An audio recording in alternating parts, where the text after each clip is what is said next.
Whether we are there or not, ITSP Magazine still gets the best stories. Plenty of conferences and events spark our curiosity and allow us to start conversations with some of the world's brightest minds. In person or virtually, Sean Martin and Marco Ciappelli go on location and sit down with them at the intersection of technology, cybersecurity, and society. Together, we discover what the synergy of these three elements means for the future of humanity.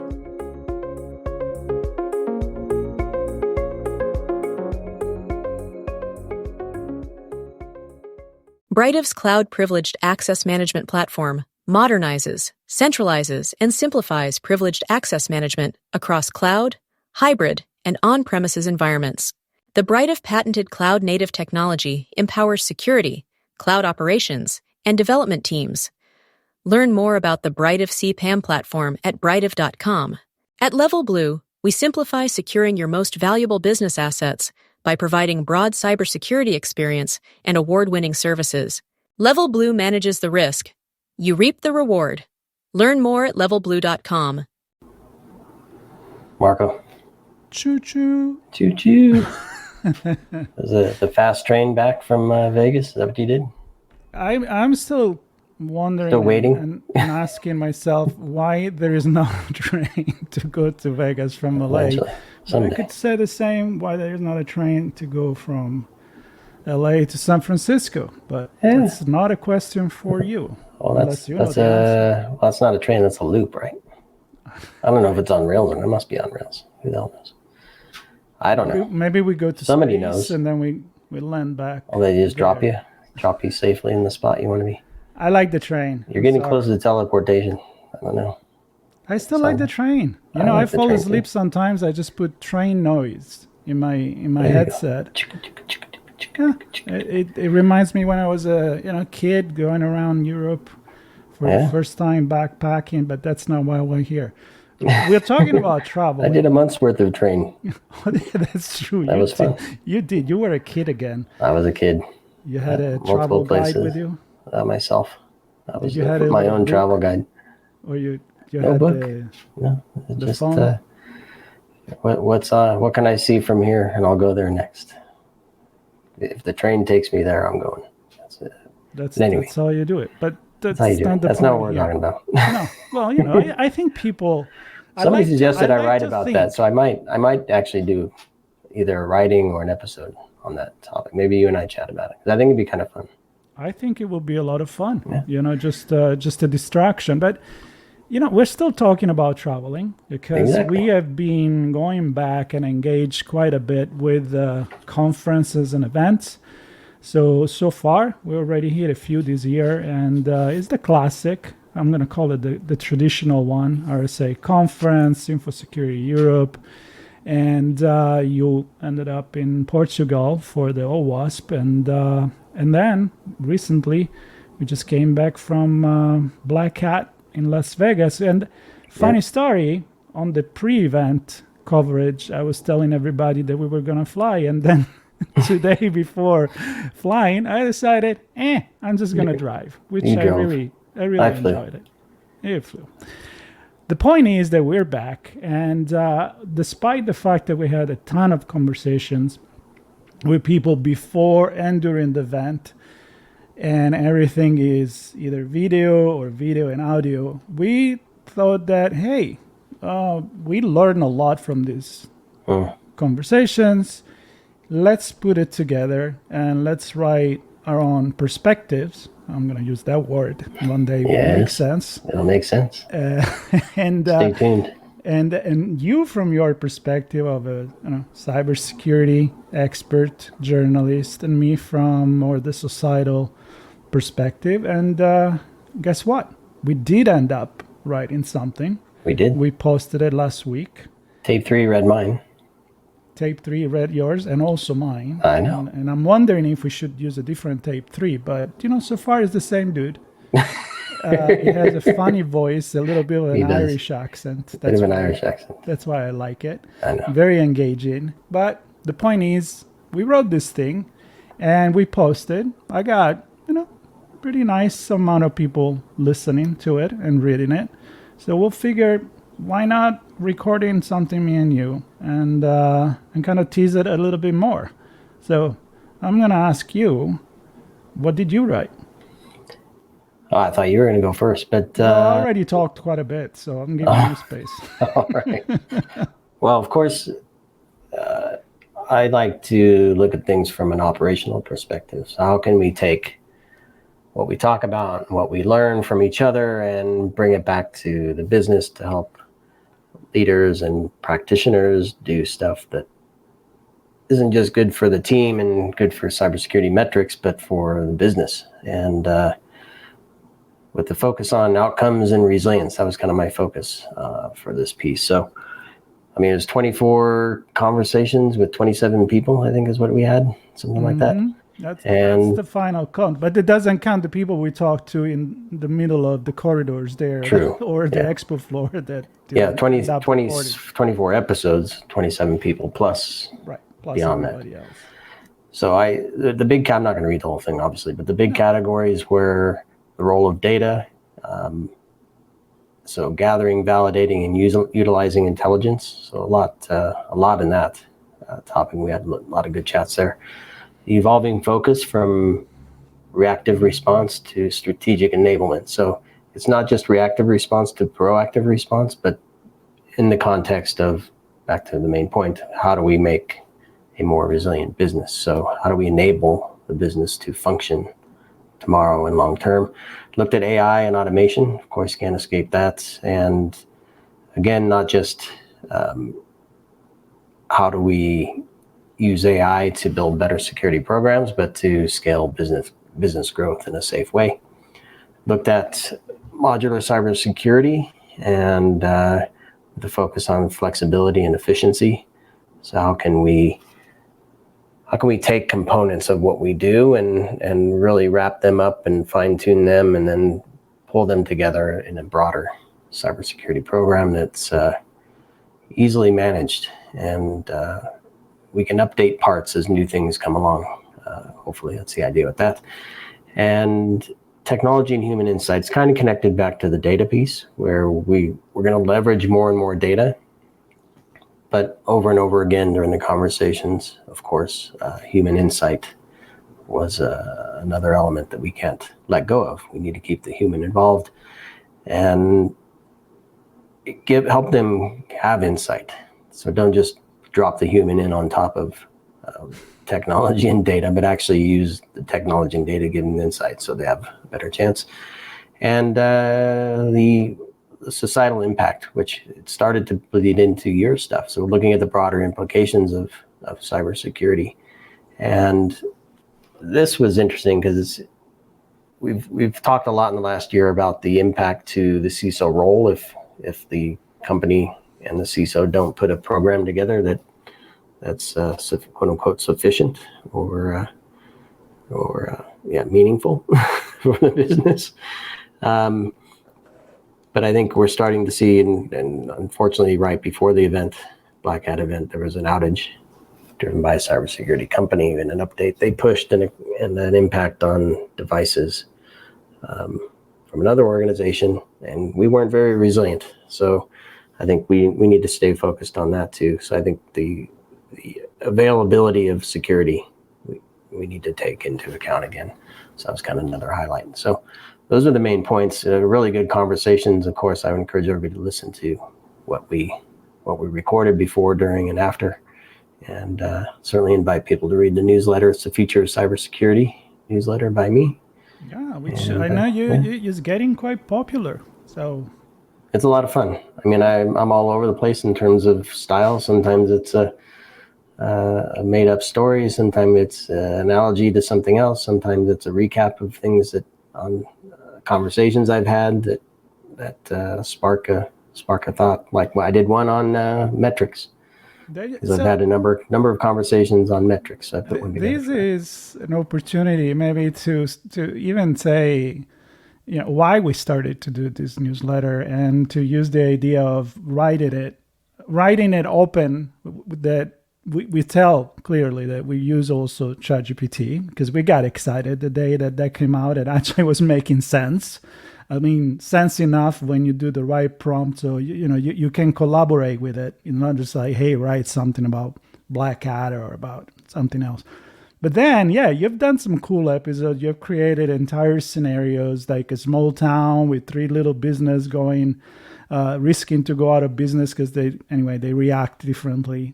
Different maturity levels for different types of businesses. Yeah, and we do soundtracks. I did like an Halloween story about privacy, the big guy spying on you with the face of a pumpkin.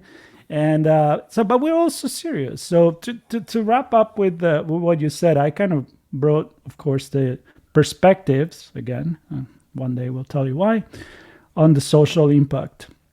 So you went from the technology to the business to the impact on government and society, and I took it kind of from there. But the conversation, I think, is the same. Is number one, what I learned is that cybersecurity is not a destination.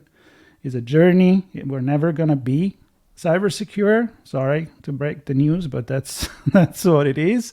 Cultures are going to change. Technology is going to change, and we're just going to have to adapt. The conversations that we had 10 years ago when we covered Black Hat for the first time as ITSP Magazine, and you before that, are not even close to the conversation that we had this year.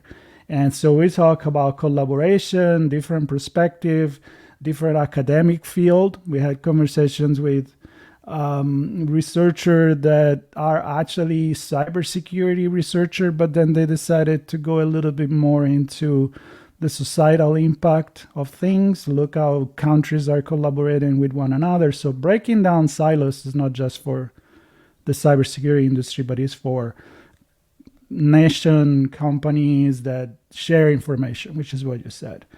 And then, of course, a lot of AI, both as a powerful tool for defending and attacking, unfortunately. So that's going to be there. But also, again, what you say about the human element, it makes me think about, we say always secure by design. I think it needs to be human by design, so that you don't drop the human on top with a parachute and hoping that you're landing on the right spot. So empowering digital literacy and across all aspects and of business, society, education, and all of that. So that's kind of like where my article focused on. So I want to invite people to read. We will put the links to that, and of course to the coverage of Black Hat 2024. Yep. And to subscribe to the newsletter, because Halloween is coming, so I'm definitely going to write another one. I had a holiday one that was kind of fun about cybersecurity and Santa Claus. So we'll see what I do this year. And before we get there, we actually going to have some more fun. And in terms of trip and travel and coverage, there's lots of stuff coming up, which is exciting. So for this year, I mean, the end of the end of the year is going to be here before we know it. But we already have a bunch of events lined up. So we have CyberTech New York, which is going to be in Chelsea, September 4th and 5th. Coming up. And we just recorded the kickoff episode for that coverage. So that's really cool. OWASP AppSec in San Francisco. So this is a global AppSec event. I did the one in Lisbon, and San Francisco is coming up September 24th through 27th. And I've already recorded one episode there covering the OWASP top 10 for LLMs with Steve Wilson, and I have other ones booked already. So lots of good stuff there. And actually, I want to go back to the CyberTech New York one, because there's some interesting points. I wanted to do one on policy. There's one on innovation. There's an episode on SecOps and AppSec, kind of crossing over to this, and then another one on the societal impact and more along the lines of sustainability. So kind of in line with the newsletter that I just wrote as well. And then we have Sector, which is in Toronto. That's an informative event. Are we going to go there? I think I'm going to be there. That's going to be a good one. just up from me in New York. My cost, I will go there too. There you go. We'll have to sponsors. See if we have sponsors. We'll go and do a bunch of cool stuff. Yeah. And of course, that's a companion. Call it a sister, brother event, whatever, to Black Hat. But really cool in Canada there, and I have a lot of fun ideas for that one. You can check out the coverage page there for some of the things I want to talk about. That's October 22nd to the 24th, 2024. And then the last industry event is the Australia Cyber Security Conference in Melbourne. You go to Toronto, I go to Melbourne. All right, I'll go to Toronto, you go to Melbourne. We'll both go. I might swim from Toronto to Melbourne to make it there.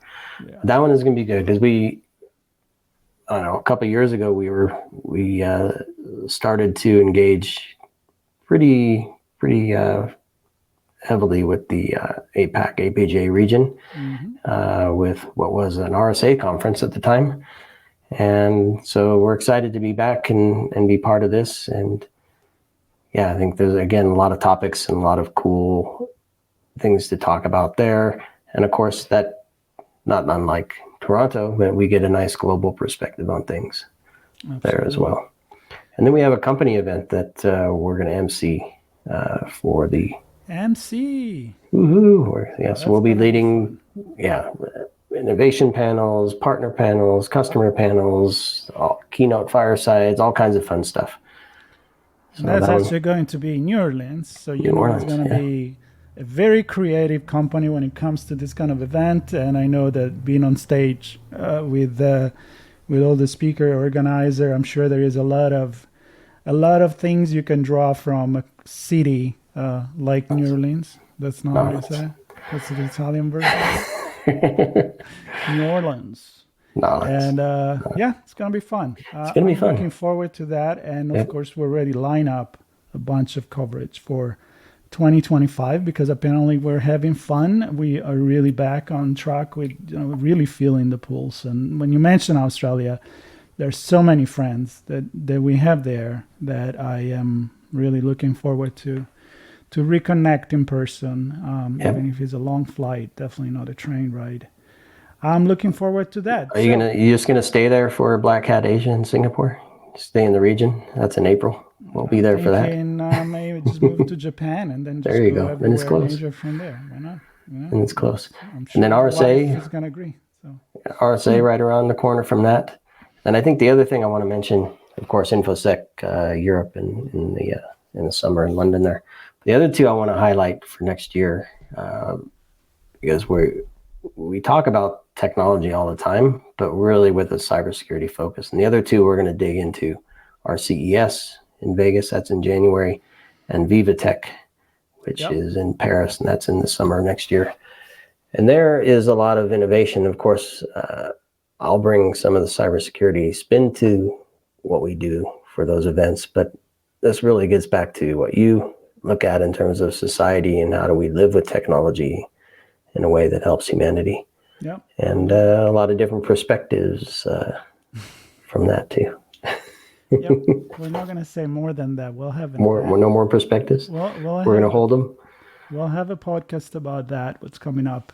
But yeah, Viva Technology, I spoke with Francois Bissouzet, which is the managing director already for 2 years. And it's been 2 years that I wanted to go, but then it's coming close to InfoSecurity. So this year I promise him that I'm going to go. And God, am I not going to go to Paris? It's been a while since the last time I was there. So why not take the opportunity? And the event it's a lot of people, because what is really cool about this, and then we close, is that it's a hybrid. It's a B2B startup, typical cybersecurity tech conference. But then the last day they open, like it used to be the old expo, international expo, to anybody that wants to go. And they had so much attendance that it was almost unexpected how many people went there, because that goes to show that technology and cybersecurity and all of this ultimately is about the people that are going to use it and the people that live their life with gadgets and healthcare and everything that is provided, communication through that. So I like the fact that people, everyday people, want to know about it and are interested and are getting involved. So Yep. with that, I'm going to do a summary. Marco's newsletter, my newsletter. Please do subscribe to both of those, and stay tuned to On Location. There's a dedicated podcast for that, so you can subscribe to that podcast, and we invite you to journey with us to all the places we go, virtually and physically, all around the world, to capture stories from a business perspective and a societal perspective. And of course, in there we also have what we call brand stories, where if you're doing something cool with the technology and have some innovation that helps us build a better, safer, more sustainable society and businesses that enable society, we invite you to tell those stories with us as well, either as part of an event or not. It's up to you. So lots of fun stuff. I'm excited, Marco, for the rest of this year. And 2025 is already looking great. So, yep. And plus big news coming. And we're going to add a few more for 2025. Actually, just today, there may be an opportunity to go to do something in Rome. So there might be a Rome one. Of course, we have Black Hat and DEF CON next summer. We can already start talking about that. So there's that as well. So stay tuned. We'll include links for all this stuff. Stay tuned, subscribe, and maybe we'll see you somewhere around the world. If not, we're on YouTube, and you can listen to us anytime you want. I hope you don't get bored with it. Take care, everybody. Thank you for listening. At Level Blue, we simplify securing your most valuable business assets by providing broad cybersecurity experience and award-winning services. Level Blue manages the risk. You reap the reward. Learn more at levelblue.com. AppDome protects the global mobile app economy. Build 300-plus defenses into your mobile apps in minutes with the world's only lifecycle mobile app defense platform. Anti-fraud, anti-BOT, anti-tampering, anti-social engineering. Top mobile brands trust AppDome. Learn more at appdome.com. Brightof's cloud-privileged access management platform modernizes, centralizes, and simplifies privileged access management across cloud, hybrid, and on-premises environments. The Brightov patented cloud-native technology empowers security, cloud operations, and development teams. Learn more about the Brightov CPAM platform at brightov.com.